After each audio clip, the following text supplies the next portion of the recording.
Praise the lord, shalom. आशा करता हूँ परमेश्वर में आप आनंदित होंगे और इस वचन के द्वारा आपके जीवन में परमेश्वर बहुत यश से आशीष दें, ये मैं प्रार्थना करता हूँ।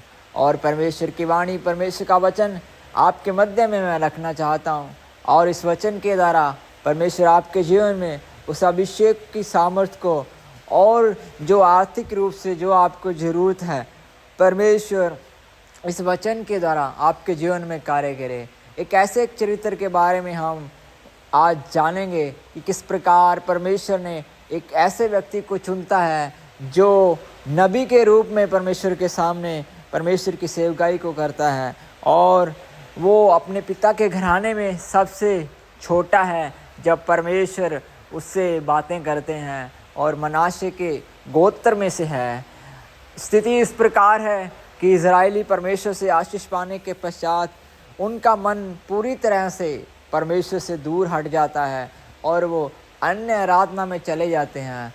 और परमेश्वर से दूर चले जाने का कारण परमेश्वर उन्हें गुलामी में ले जाते हैं, अर्थात परमेश्वर उन्हें अमालेकियों के हाथ में और मिदानियों के हाथ में दे देते हैं और स्थिति वहाँ का बहुत ही गंभीर हो जाता है। और जब वो जान जाते हैं और परमेश्वर को दुहाई देने लगते हैं तो परमेश्वर एक तरफ परमेश्वर की दृष्टि एक गिदयोन नामक एक व्यक्ति के ऊपर लगा रहता है और परमेश्वर की इच्छा होती है और परमेश्वर चाहता है कि केवल वही व्यक्ति मेरे लोगों को पुण्य उस गुलामी में से बाहर निकाल सकते हैं, उस अन्य आराधना में से बाहर निकाल कर मेरे सन्मुख में ला सकते हैं। और हम पाते हैं कि परमेश्वर का दूत गिदयोन के सामने प्रकट होता है और गिदयोन हृदय से डरने वाला एक व्यक्ति है और गिदयोन बहुत बार परमेश्वर के दूत को कहे अनुसार जिस प्रकार वो कहता है उसी तरह उसकी परीक्षा को भी लेता है।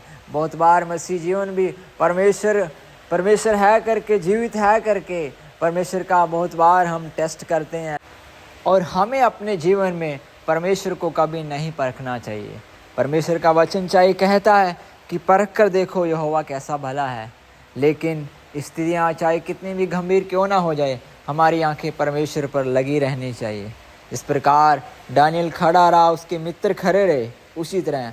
और यहाँ पर हम पाते हैं कि परमेश्वर गिदयोन के लिए एक योजना को देता है और 300 लोगों को परमेश्वर उन इज़राइलियों के मध्य में से चुनने के लिए कहता है। और 300 लोगों को जब चुना जाता है तो हम पाते हैं कि परमेश्वर का वादा था कि मिदानियों के हाथ से परमेश्वर अपने लोगों को छुड़ाए। और हम पाते हैं कि एक ही रात में परमेश्वर ने इस प्रकार गिदयोन से कहा उसी तरह हुआ। और जैसे गिदयोन और 300 लोगों ने चढ़ाई की तो हम पाते हैं कि मिदानियों के ऊपर, अमालेकियों के ऊपर परमेश्वर के लोग जयवंत हुए। मिदानी सब कुछ, हर साल उनका सब कुछ जो गेहूँ था, जो उनका आर्थिक रूप से सहायता था, वो सब कुछ चुरा कर ले जाते थे। लेकिन यहाँ पर हम पाते हैं कि परमेश्वर ने गिदयोन को खड़ा किया। परमेश्वर आप में से किसी एक को चाहता है कि वो गिदयोन की नाई खड़ा करे। परमेश्वर आप में से चाहता है कि वो दबोरा की नाई किसी को खड़ा करे। परमेश्वर आप में से चाहता है कि कोई एस्तर को खड़ा करे। इसी तरह परमेश्वर आपके जीवन में बहुत यश से आशीष करे और जो कुछ मिदानियों की स्पिरिट आपके जीवन में से चुरा कर ले गया है, इन दिनों में यीशु मसीह के नाम में मैं प्रार्थना करता हूँ, हर एक वो हालेलुया चुराया हुआ हालेलुया हर एक व्यक्ति के जीवन से आशीष यीशु मसीह के नाम में भरपूरी के साथ लौटने के लिए मैं प्रार्थना करता हूँ, यीशु मसीह के नाम में। आमेन, आमेन, आमेन।